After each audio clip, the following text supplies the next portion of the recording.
I can't believe this happened. I scammed myself, boys. I didn't follow my own advice from my Trailblazer leveling video that I put out like a month ago, and now I'm struggling with in-game content. So we're going to be going over all the mistakes not to make going into TL65. Now, TL65 really doesn't change much as far as your character's levels, light cone levels, really anything to do with your characters. So what does it change, or what does it do? Well, for me, the weekly bosses took about 30 minutes to run. The relic farms one-shot my Gepard, and don't get me started on Simulated Universe. That was a traumatizing experience that I never want to experience again. So how do you prevent this from happening? Well, first, don't be a dumbass like me. I mean, that's kind of true, but you really just want to make sure you're investing into the right characters and right teams for your account. But let's go ahead and talk about the 3 mistakes that I made going into TL65 that absolutely destroyed me. Now I'm trying to crawl my way out of that pit. So guys, mistake number 1, not investing into my supports and defensive units. So if we go into my characters here, I think we'll see a trend looking at my DPS characters. I think we'll see a trend with them comparatively to my support characters. Yeah, it's down bad. You saw them all level 80. Now let's take a look at my level 64 Gepard, my level 70 Ting Yun that was level 60 until 2 days ago, my level 70 Yukong, 70 Silverwolf, my level 70 Natasha that was level 60 a couple days ago, my level 60 Pela that was level 50 a couple days ago, my level 60 Asta that is still level 60. I finally got her ascended. My level 60 Bailu, yeah, it's just down bad. But yeah, I really didn't invest into many of my support characters, and the reason I didn't support into my support characters is because I wasn't really struggling with anything in the game. I was able to clear every weekly boss within like 5 minutes, if that. I was able to complete all the calyxes and everything like that really fast, really efficiently, and also Simulated Universe was a breeze as well. I was also able to make it up to MOC like 9 or 10 without having them die. Now they were dying, and I would have to restart quite a bit just because they were dying, but we'd have some runs where they wouldn't die, and we'd actually be able to beat it without them dying, but that was very RNG dependent, and that's kind of sucks. But when I hit TL65, I have a new problem now, is when I go into Simulated Universe, Gepard, one shot. When I go into relic farming, Gepard, one shot. And when I go to the weekly bosses, it just takes 30 minutes. It takes way too long to get through one stage of this fight. It takes me like an hour to get through 3 runs of the fucking weekly boss fights. Oh, he's kind of cringe. What the hell? So that's one of the main issues I'm running into, is not entirely investing into all of my characters. This also goes for the light cones too. I didn't really put much investment into my light cones at all. Like, as you can see, my light cones here are like mostly level 40 because I just leveled them level 30 to level 40. I wasted my resource on leveling up these light cones that I don't even use, and now my main light cones aren't leveled up at all, or max leveled. So that's cringe and down bad because they give you a lot of base stats. Like, I mean, just take a look at the difference between a level 30 light cone and a level 70 light cone. You lose like 600 HP, you lose like 300 attack, and almost 200 defense. Yeah, really down bad. But yeah, invested in way too many of these, and now we're down bad, and we don't have the main ones we need leveled up, so cringe. Another thing you should be investing into as well would be my YouTube channel by hitting that subscribe button, so you guys can get videos like this of what mistakes not to make, or build guides as well. On top of that, we're also doing a giveaway for Kafka right now, so if you haven't entered in for that already, make sure you subscribe and join the Discord. We also stream just about every day on twitch.tv/you2can'tsee me, where we'll be doing those pulls for Kafka when she comes out too, and we'll be having more guides on Kafka because I really want to test out Kafka because DOT seems fun. Anyways, let me stop coping and talking about investing and subscribing to my YouTube channel and talk about mistake number 2, which is gonna sound a lot weirder, but not investing in characters, but investing in teams instead. Now you might say, hey, YouTube, we need to invest in our characters to invest in our teams. Now, while that might be true, I find that most people, myself included,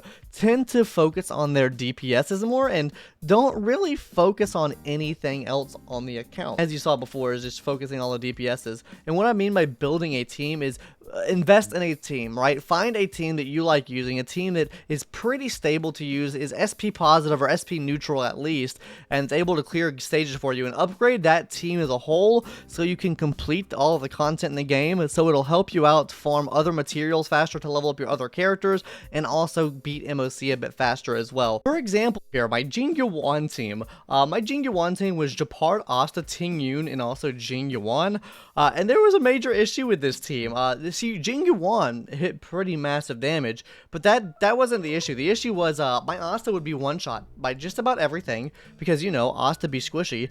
Ting Yun that would get one shot too. And then also Japard's shield would maybe tank 2 hits, and he would get 1 to 2 shot as well when I hit TL 65. Now this wasn't an issue before, but now it is become an issue. That's why I say invest in a team and not just a character, because sure, my Jinga 1 carried me through most of the game. Now I'm running into issues where the rest of the team dies and he stays alive, and then he's not able to do damage because he just needs so much investment. So yeah, invest in the team and not just the characters.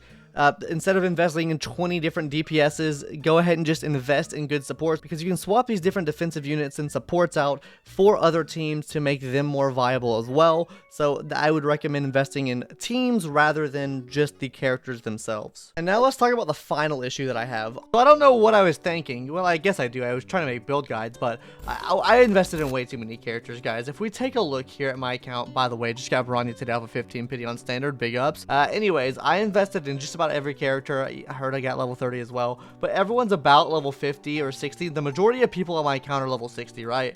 So I put all of my resources into these characters. Not only that, I also put a fair amount of trace materials into them as well, and leveling up their traces just about to all level 4. Even Herta leveled up some traces some, but I was trying to get most of the traces leveled up and just getting some decent gear that I could use on them. So I was upgrading gear as well. We already looked at this before, but yeah, I invested in way too many light cones that I shouldn't have been investing into. I mean, you can just see the level disparity here. We have a couple level 70 light cones, but then we have a bunch of level 60, level 50 light cones, level 40 light cones, and you can see that most of them aren't equipped because I don't really use them, and I just invested in all of this for just about no reason at all, because I didn't need to invest in them because I'm not using them. So now I'm at a point where I don't have any trace materials to level up these light cones because I've used them all ascending all these other light cones.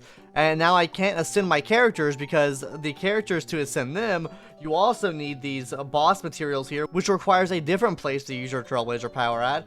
And then you still have to go through and upgrade their traces as well, which of course require more trace materials, which I haven't done. So yeah, I spread my materials way too thin, that being trace materials, XP for light cones, XP for characters, just about everything. So now I have to farm up and, you know, get characters one by one up to this level to try to play catch up. Instead, I should have just been farming this stuff to begin with. I should have been go ahead and farming like a main team up, instead of going, whoa, I like relics, let's farm relics now. And then I try to go farm relics, and then I upgrade relics, and then I sell relics. I'm like, ooh, this relic's good, so let's use the already upgraded relic to upgrade a relic.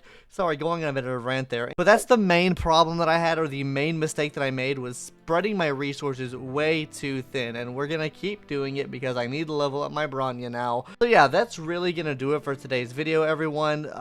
Don't be dumb like me. Don't make these mistakes like I did and struggle like I did. If you struggled, leave your struggles in the comments below. Also, if you didn't struggle and you think I'm dumb, leave that in the comments below too. We'll also be having a couple more guides come out when Kafka comes out on Kafka, because I'm really interested in dot teams. Like I said, go ahead and join the Discord if you haven't already to join that Kafka giveaway. And also, in about a week from now, we'll be having our second episode of the dumb comment video. So if you guys like that video, then check that out, because we have a bunch of dumb comments, especially from the whole drama that went down. So anyways, that's gonna do it for the video, and yeah, hope you enjoyed, hope you don't make the mistakes that I made, and yeah, catch you in the next one. Later, bye bye.